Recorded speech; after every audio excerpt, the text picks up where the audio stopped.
విదేశీ.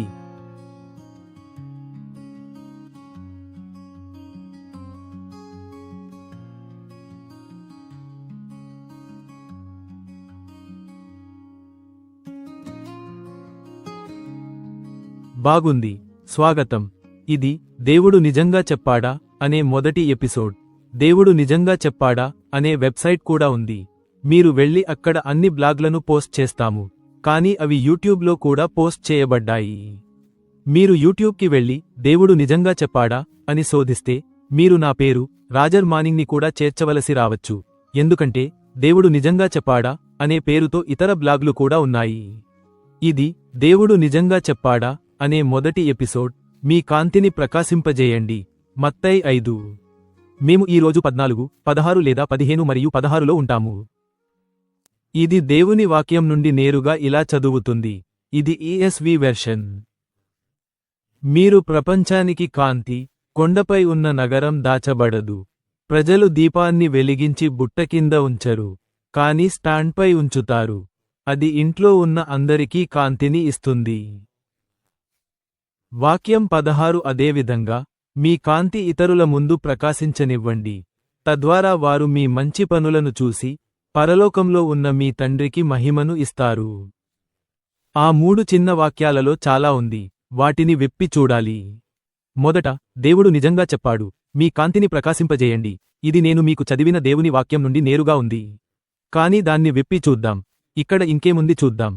ఆయన ఎందుకు చెప్పాడు, మన కాంతి ఎలా ప్రకాశించాలో మరియు అది ఎవరికి ప్రకాశించాలో కొన్ని విషయాలను తెలుసుకుందాం. దేవుడు చెప్పాడు, మీరు కాంతి, ఆయన కాంతి. మీ కాంతిని ప్రకాశింపజేయండి అని చెప్పడం ద్వారా ఆయన మన వ్యక్తిగత కాంతి గురించి మాట్లాడటం లేదు, మనలో నుండి వెలువడే కాంతి గురించి కాదు, కాని ఆయన నుండి ప్రతిఫలించే లేదా ఆయన మనకు ఇచ్చిన కాంతి గురించి. అరే, ఇది దేవుడు మత్తయిలో మనకు ఇక్కడ చెప్పడం. ఆయన మనలను తన ప్రేమ, కృప మరియు దయ యొక్క కాంతిగా చేశాడు. ప్రపంచం మొత్తం చూడటానికి ఒక ప్రదేశం, ఒక బీకన్, ఒక మార్గదర్శక కాంతి మీరు అనుకుంటే. ఇది దేవుడు తన పిల్లలందరికీ ఇచ్చిన చాలా ముఖ్యమైన మిషన్. మనమందరం ఈ ఆజ్ఞను వినాలి మరియు అది చెప్పినట్లుగా చేయాలి. ఈ ప్రపంచ సృష్టికర్త గురించి, ఆయన ప్రేమ, కృప మరియు దయ గురించి ప్రపంచానికి చెప్పడానికి, మరియు పాత సామెత ప్రకారం అవసరమైతే మాటలను కూడా ఉపయోగించండి. ఎందుకంటే మీ కాంతిని ప్రకాశింపజేయడానికి అనేక మార్గాలు ఉన్నాయి. అవి ఎల్లప్పుడూ సువార్తను బోధించడం లేదా సువార్తను బోధించడం ద్వారా ఉండవు, కానీ అవి జీవించడం ద్వారా కూడా ఉంటాయి. మరియు ముఖ్యంగా ఈ సందర్భంలో మనం దేవుని వాక్యాన్ని జీవించడం, దేవుడు మనలో ఉంచిన కాంతిని జీవించడం గురించి మాట్లాడాలి, తద్వారా ఇతరులు దాన్ని చూడగలరు. మరియు మనం పొగడటం లేదా సృజనాత్మక పదాలతో ఎవరో ఒకరిని లాభపడటానికి ప్రయత్నించడం అనిపించకూడదు. పదాలు, లోగోస్. కానీ దేవుడు మనకు ఇచ్చిన కాంతిగా ఉండటం ద్వారా మాత్రమే. దేవుడు చెప్పాడు కాంతి మనకు మరియు మన చుట్టూ ఉన్నవారికి అని. ఆయన మన ఇంట్లో ఉన్న అందరికీ కాంతిని ఇవ్వమని చెప్పాడు. బాగా, మనం ఈ కాంతిని దాచకూడదు మన స్వంత బుట్టలో అని ఆయన చెబుతున్నాడు. మీరు బుట్ట కింద కాంతిని దాచరు అని ఆయన చెబుతున్నాడు. కాబట్టి దేవుడు మనకు ఇచ్చిన ఈ కాంతిని దాచకూడదు, ఆయన కృప, దయ, శాంతి, ఆనందం మరియు ప్రేమ యొక్క కాంతిని ప్రకాశింపజేయడానికి. మన స్వంత ఆలోచనలు మరియు మనస్సులో, మన స్వంత స్వీయ ఆలోచిత బుట్టల్లో దాచకూడదు. ఎందుకంటే మన కాంతి మనకు మాత్రమే లాభదాయకం కాదు. ఈ భూమ్యనడకలో మన స్వంత అడుగులను మార్గనిర్దేశం చేయడానికి మనం దాన్ని ప్రకాశింపజేయాలి, తద్వారా ఇతరులు కూడా దాన్ని చూడగలరు. మరియు ఆయన మన స్వంత ఇంటితో ప్రారంభిస్తాడు. మనం దాన్ని మన తల్లిదండ్రులతో మరియు మన పిల్లలతో పంచుకోవాలి. మన మనవలు, మనకు దగ్గరగా ఉన్నవారు, మన స్వంత ఇంట్లో ఉన్నవారితో పంచుకోవాలి. ఇవే మనం వారి పేర్లను తెలుసుకున్న వ్యక్తులు. మనం వారితో ప్రత్యేక సంబంధం కలిగి ఉన్నాము, కాబట్టి మనం వారిని ప్రేమిస్తాము మరియు వారిని గురించి శ్రద్ధ వహిస్తాము. మరియు దురదృష్టవశాత్తు, పతనమైన మానవులుగా చాలాసార్లు మనం మన ఇంట్లో లేని వారిని ఎక్కువగా పట్టించుకోము. మరియు మనం వారిని మన సమస్య, మన చింత అని భావించము, కాని అది నిజం కాదు, మరియు మనం కాసేపట్లో దాన్ని చూస్తాము. మనకు ఉన్న ఈ కాంతి గురించి మనం పారదర్శకంగా ఉండాలి. అందువల్ల మన పిల్లలు, మన కుటుంబాలు, ప్రేమతో కూడిన, కరుణతో కూడిన దేవుని లాభం ఎలా పొందగలరు? మనకు అది తెలుసు, కానీ మనం దాన్ని ప్రకాశింపజేయము. వారు మనలో లేదా వారి చుట్టూ ఉన్న ఎవరిలోనూ దాన్ని చూడరు. కాబట్టి మనం దాన్ని ప్రకాశింపజేస్తున్నామా లేదా అని నిర్ధారించుకోవాలి, కానీ దాన్ని వారిపై ప్రకాశించనివ్వము. మనం దేవుడు సృష్టించవద్దని చెప్పిన సమస్యను సృష్టిస్తున్నాము. దేవుడు, మీ కాంతిని బుట్ట కింద దాచవద్దు. మనకు ప్రేమ మరియు కరోనా ఉన్న మన సన్నిహిత స్నేహితుల గురించి ఏమిటి? నేను చెప్పినట్లుగా, బాధ్యత భావన. మనకు వారితో ప్రత్యేక సంబంధం ఉంది. బాగా, ఈ సందర్భంలో వారు కూడా మన ఇంటి భాగం. మనకు తక్కువ ఆలోచన లేదా తక్కువ కరోనా ఉన్న అన్యుల వలె కాదు. అప్పుడు దేవుడు చెప్పాడు, మీ కాంతి మీ తక్షణ వర్గం, మీ కుటుంబం, మీ ఇల్లు మాత్రమే కాదు, ప్రపంచానికి కూడా ప్రకాశిస్తుంది. ఆయన మీ కాంతిని ఇతరుల ముందు ప్రకాశింపజేయమని చెబుతున్నాడు. ఈ ఇతరులు ఎవరు? ఆ సన్నిహిత సంబంధాల వెలుపల మనం కలిగి ఉన్న ఆ సన్నిహిత వర్గాలు, ఆ కుటుంబాలు, మన ఇల్లు, సాధారణ పరిచయస్తులు. మీరు వీధిలో కలిసే అన్యుల గురించి ఏమిటి? బహుశా ఒక రెస్టారెంట్లో, కిరాణా దుకాణంలో క్యాషియర్ లేదా అమ్మకందారు. మీరు ఈబేలో కలిసే వ్యక్తి ఎవరు?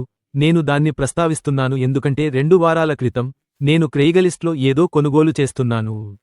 నిజానికి ఈబేలో కాదు, కానీ క్రెయిగలిస్ట్లో మార్షల్, టెక్సాస్ నుండి. ఇది నేను ఉన్న లాంగ్వ్యూలో నుండి రోడ్డుపై ఉంది. మరియు నేను ఈ వ్యక్తిని తెలియదు.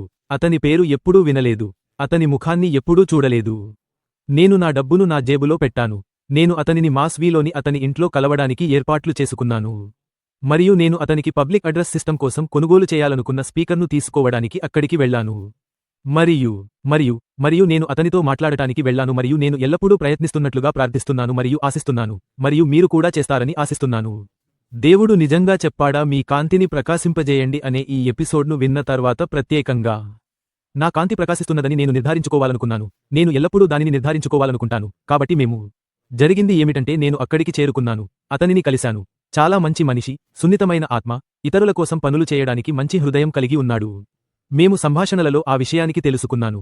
పరికరాలను పట్టుకోవడం మరియు వాటి అవసరం ఉన్నవారితో పంచుకోవడం గురించి మేము మాట్లాడుతున్నాము.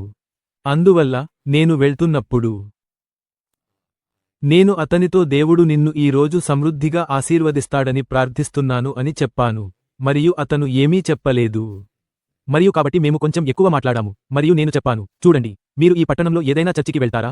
అతను చెప్పాడు, లేదు, నేను నిజంగా వెళ్ళను. నేను చెప్పాను, బాగా, చూడండి, నేను వెళ్తున్న చర్చి, లాంగ్ వ్యూ, టెక్సాస్లోని వుడ్లాండ్ హిల్స్ బాప్టిస్ట్ చర్చికి మీరు రావాలని మేము కోరుకుంటున్నాము. అతను చెప్పాడు, బాగా. అతను నాతో తెరిచాడు. అతను చెప్పాడు, నేను నిజంగా దేవుని నమ్మను మరియు నేను నిజంగా చర్చిలను నమ్మను. నిజానికి, నేను అతనిని ఇక్కడ ఉటంకించాలనుకుంటున్నాను. నేను దీన్ని సరిగ్గా పొందుతున్నానని నిర్ధారించుకోండి. అతను తన ప్రారంభ బాల్యంలో మంచి భాగం యూరప్లో విదేశాలలో పెరిగినట్లు చెప్పాడు. అతను చెప్పినట్లు నమ్ముతున్నాను. మరియు అప్పుడు అతను చెప్పాడు, మేము స్టేట్స్కు తిరిగి వచ్చినప్పుడు చర్చికి వెళ్లడం ప్రారంభించాము మరియు అతను చర్చిని ఇష్టపడలేదని చెప్పాడు ఎందుకంటే అతను చర్చిలో చాలా అబద్ధాలు మరియు మోసం ఉన్నాయని కనుగొన్నాడు. ఈ పిడుగు నన్ను ఆశ్చర్యపరిచింది. నేను చాలా నిరాశ చెందాను. ఈ చర్చిలలోని ప్రజల గురించి నేను ఆలోచించాను. మనం ఈరోజు అనేక చర్చిలలో చూస్తున్నట్లుగా, అక్కడ అబద్ధాలు మరియు మోసం ఉంది. ఎందుకంటే ఈ చర్చిలలోని ఈ ప్రజలు దేవుని కాంతిని ప్రకాశింపజేయడం లేదు. వారు ఒక కాంతిని ప్రకాశింపజేయవచ్చు, కాని అది దేవుని కాంతి కాదు. అది సైతాను యొక్క కాంతి కూడా కావచ్చు. వారు ఎవరికైనా మోసం చేయడానికి ప్రయత్నించినప్పుడు, లేదా వారికి అబద్ధం చెప్పినప్పుడు, లేదా వారి డబ్బు కోసం వారిని మోసం చేయడానికి ప్రయత్నించినప్పుడు అది ఖచ్చితంగా చెడు యొక్క కాంతి. వారి విషయానికి ఏమిటంటే, లేదా వారు దేవుని వాక్యము కాని వాక్యమును బోధిస్తారు. మీరు బైబిల్లో ఆ వచనం తెలుసు. బాగా స్పష్టంగా అతను దేవుని కాంతి ప్రకాశించని కొన్ని చర్చిలకు వెళ్లాడు. మరియు కాబట్టి నేను అతనితో చెప్పాను, చూడండి, నేను దేవుడు నిజమని నిన్ను నమ్మించడానికి ప్రయత్నించను లేదా వాటిలో ఏదైనా, కానీ నేను దేవుడు నిన్ను ప్రేమిస్తున్నాడని నమ్ముతున్నాను అని నేను నిన్ను తెలుసుకోవాలని కోరుకుంటున్నాను. అతను నిజంగా చేస్తాడని నేను అనుకుంటున్నాను. నేను అతనిని మీలో పనిచేస్తున్నట్లు చూస్తున్నాను. మీరు తెలుసుకున్నా లేదా లేదో, మీరు నాకు చెప్పిన విషయాల కారణంగా మీరు మంచి వ్యక్తిగా కనిపిస్తున్నారు. మీరు సరైన పనులు చేయాలనుకుంటున్నారు, మరియు అది అంతా దేవుని నుండి. మరియు కాబట్టి నేను మిమ్మల్ని మా చర్చి వుడ్లాండ్ హిల్స్కు రావాలని ఆహ్వానించాలనుకుంటున్నాను. మీరు అక్కడ పూర్తిగా భిన్నమైనదాన్ని కనుగొంటారని నేను అనుకుంటున్నాను. మీరు పుల్పిట్ నుండి అబద్ధం చెప్పబడిన చర్చిలకు వెళ్తున్నట్లయితే మీకు అబద్ధం చెప్పబడినప్పుడు మరియు మోసం చేయబడినప్పుడు మరియు వారు మీ డబ్బు కోసం మీకు బోధిస్తున్నట్లు మీరు భావిస్తారు. అతను నాకు చెప్పిన విషయాలలో ఒకటి అని నేను అనుకుంటున్నాను. మా చర్చిలో ఇది భిన్నమైన జంతువు అని మీరు కనుగొంటారని నేను అనుకుంటున్నాను, మరియు అలా ఉన్న అనేక చర్చిలు ఉన్నాయి. వుడ్లాండ్ హిల్స్ మాత్రమే సరిగ్గా చేస్తుంది అని నేను చెప్పడం లేదు. అంతకుముందు చెప్పినట్లుగా సరిగ్గా చేసే అనేక చర్చిలు ఉన్నాయని నేను అనుకుంటున్నాను. కానీ మనం వాటిని వెతకకపోతే మనం ఆ దీపస్తంభంపై ప్రకాశించే కాంతిని వెతకకపోతే మనం తప్పు చర్చిలో ముగించవచ్చు. కాబట్టి కొండపై నుండి ప్రకాశించే ప్రకాశవంతమైన కాంతి గురించి కథ ఇక్కడ ఉంది. మీరు ఈ కథను తెలుసుకుంటారని నేను అనుకుంటున్నాను, కానీ మీరు తెలియకపోతే దానిని చదవడం మరింత మంచిది. లూకా ఉదయం 10:29 యేసును ఈ క్రింది ప్రశ్న అడిగారు.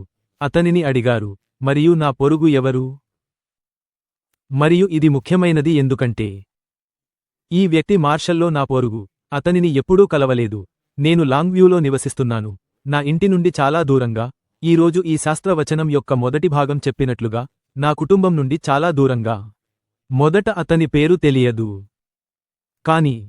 కాని ఇది ఒక కొత్త పరిచయం, మరియు అతను స్పష్టంగా ఒక కాంతిని ఎప్పుడూ చూడలేదు. కాబట్టి ఎవరూ అతనిని తమ పొరుగువారిగా, ప్రేమతో కూడిన సృజనాత్మక దేవుని పిల్లలుగా చూడలేదు. కాబట్టి లూకా ఉదయం 10:29 మరియు నా పొరుగు ఎవరు? యేసును అడిగారు, మరియు యేసు సమాధానం ఇచ్చాడు.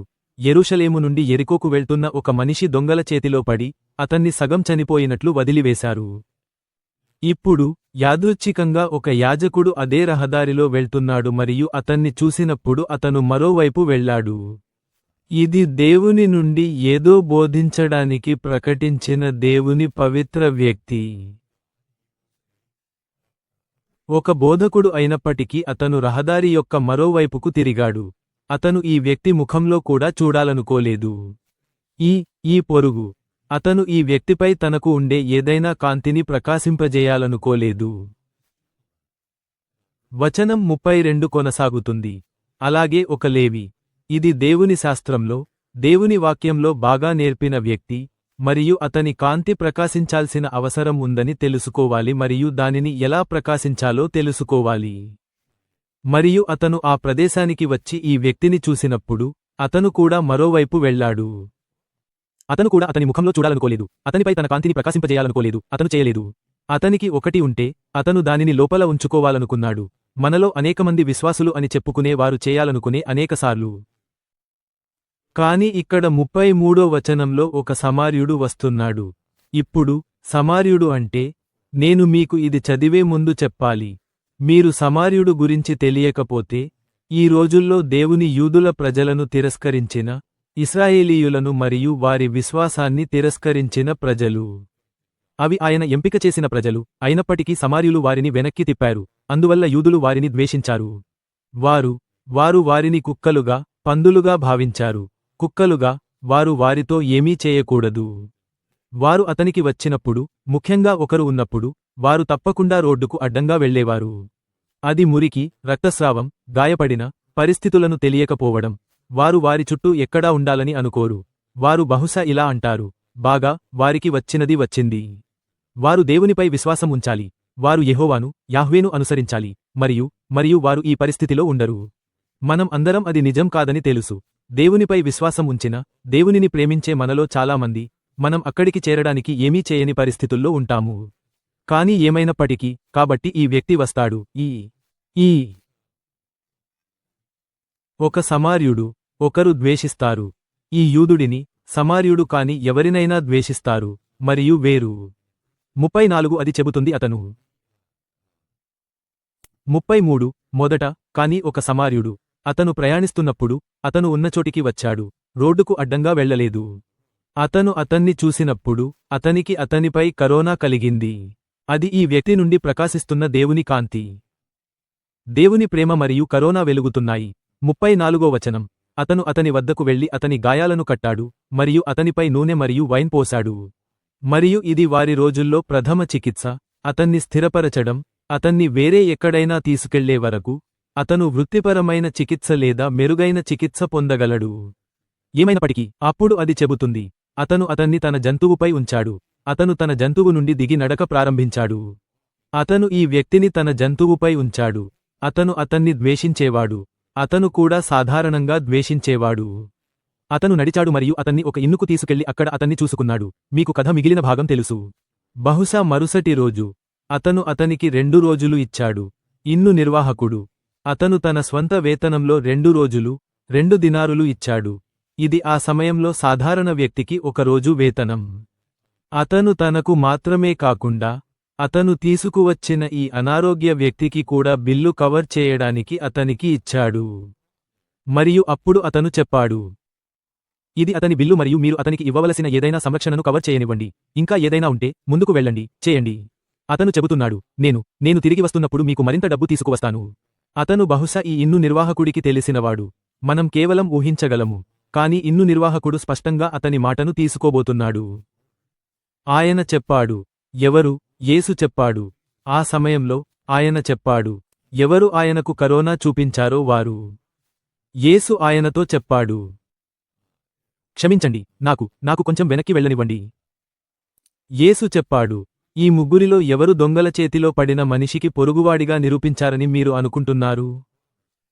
ప్రశ్న అడిగిన వ్యక్తి ఆయనకు కరోనా చూపినవారు అని చెప్పాడు. బాగా, యేసు ఆయనతో చెప్పాడు, మీరు వెళ్ళి అలాగే చేయండి. ఈ వ్యక్తి తన కాంతిని చూపించాడు. ప్రేమ, కరోనా మరియు శత్రువుపై కూడా కరుణతో వచ్చే దేవునిచే ఇచ్చిన కాంతి. మరియు మేము పర్వతంపై ప్రసంగంలో నేర్చుకున్నట్లు, ఇది పర్వతంపై ప్రసంగం నుండి, యేసు చెప్పాడు, మీరు వెళ్ళి అదే చేయండి. మీరు వెళ్ళి మీ కాంతిని మీ శత్రువులపై కూడా ప్రకాశింపజేయండి. దేవుడు చెప్పాడు, మీ కాంతి మీ మంచి పనులను ప్రకాశింపజేస్తుంది. ఈ సమార్యుడు మంచి పనులు చేశాడు, మరియు యేసు దానిని ఉదాహరణగా ఉపయోగించాడు. మరియు ఈ దొంగలచే గాయపడిన మరియు నొప్పి పొందిన వ్యక్తి ఈ కాంతిని చూసి, దానిని మెచ్చుకున్నాడు. మరియు అతను చివరకు నయం అయ్యాడని మరియు తన మార్గంలో ముందుకు సాగాడని మాత్రమే ఊహించవచ్చు. కాని అతను ఎల్లప్పుడూ సమార్యుడి గురించి కథ చెబుతూనే ఉండేవాడు. అతను నొప్పిలో ఉన్నప్పుడు వచ్చిన సమార్యుడు మరియు ఇతరులు అతన్ని పక్కన పెట్టి ఒంటరిగా వదిలి, అతనికి కరోనా చూపించలేదు. మరియు ఈ వ్యక్తి అతనికి కరోనా మరియు ప్రేమ చూపించాడు. తన జేబు నుండి అతని చికిత్సకు, అతని సంరక్షణకు చెల్లించాడు. మరియు అతనికి ఏమీ అడగలేదు. వాస్తవానికి, తన మార్గంలో ముందుకు సాగి, తిరిగి వచ్చినప్పుడు మరేదైనా చెల్లించడానికి వాగ్దానం చేశాడు. ఈ వ్యక్తి, ఇది దేవుడు మనకు ఇచ్చిన కాంతి. ఈ వ్యక్తి ఆ కాంతిని చూపించాడు. ఇది కాంతి కాదు. ఈ వ్యక్తిపై, సమార్యుడిపై, ఇది మీపై లేదా నాపై లేదా మన మంచి పనులపై కాంతి కాదు, కానీ పనులపైనే, దేవునికి సాక్ష్యంగా చేసిన పనులపైనే.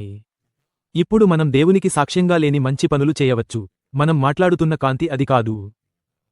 మనం మాట్లాడుతున్న కాంతి దేవుని మంచి పనులు చేసే వారిపై దేవుడు ప్రకాశించే కాంతి. కాబట్టి దేవుడు మాట్లాడుతున్న ఈ కాంతి మన నుండి వెలువడే కాంతి అని పొరపాటుగా అనుకోకుండా ఉండండి. మీ కాంతి నియాన్ సైన్ కాదు. నా కాంతి రోగర్ మానింగ్, పాస్టర్, పవిత్ర. ప్రచారకుడు అద్భుతమైన, అందమైన, చమత్కారమైన అని చెప్పదు. ఖచ్చితంగా అలా చెప్పదు. అది ఈ కాంతి కాదు. ఈ కాంతి నా గురించి కాదు. ఇది దేవుని ప్రేమ, కృప మరియు కరుణకు సాక్ష్యంగా నేను చేసే పనుల గురించి. ఇది నిజంగా దేవుని కృప మరియు కరోనా మరియు దేవుని ప్రేమ యొక్క ప్రతిబింబం. ఆయన మనల్ని పిలిచేది అదే. ఇది మన ఖ్యాతి కోసం కాదు, కానీ దేవుని ఖ్యాతి కోసం. దేవుడు మీరు ప్రకాశింపజేయాలని చెప్పిన ఈ కాంతి ఆయన కోసం, మన కోసం కాదు.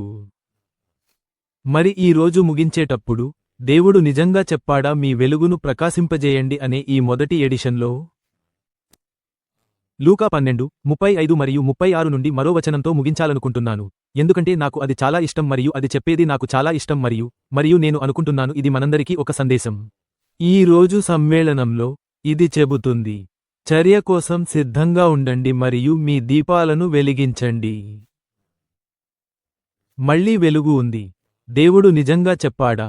మీ వెలుగును ప్రకాశింపజేయండి. అవును, అది అక్కడే ఉంది.